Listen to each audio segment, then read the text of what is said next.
43 buts, un soulier d'or, une saison monumentale. Mais pas sans polémique.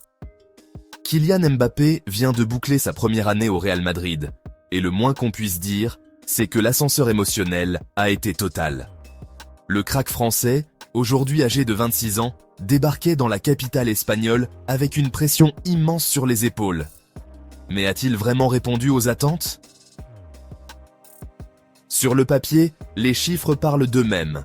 55 matchs, 43 buts, 4 passes décisives.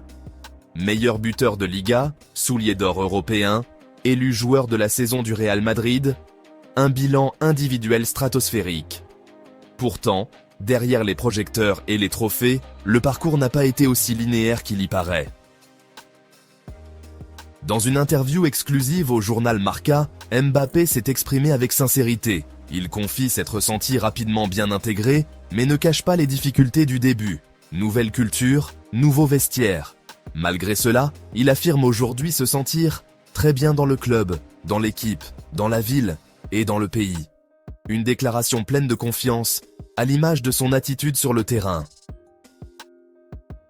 Mais ce n'est pas fini. Mbappé a désormais les yeux rivés sur un nouveau trophée, la Coupe du Monde des clubs, prévue cet été. Et un autre symbole pourrait marquer ce tournant dans sa carrière madrilène. L'héritage du numéro 10, laissé vacant par Luka Modric. Une transition symbolique, qui pourrait ancrer définitivement l'ancien Parisien comme le nouveau visage du Real Madrid. Côté reconnaissance, des voix très respectées se sont élevées pour saluer sa saison. Michel Platini, par exemple, ne tarit pas d'éloges. C'est un garçon phénoménal. Il inscrit 43 buts en Espagne, remporte le soulier d'or, c'est qu'il a été bon. Mais l'ancien président de l'UEFA pointe aussi un dilemme stratégique pour le Real. Construire autour de Mbappé ou miser sur une dynamique collective plus équilibrée. Une question lourde de sens pour un club en quête d'identité. Mais en Espagne, tout le monde n'est pas aussi élogieux. Sur le plateau de El Chiringuito, Toni Freixa, ex-dirigeant du FC Barcelone, n'a pas mâché ses mots. Il estime que Mbappé a fait une meilleure saison que son équipe, mais que ce n'est pas suffisant.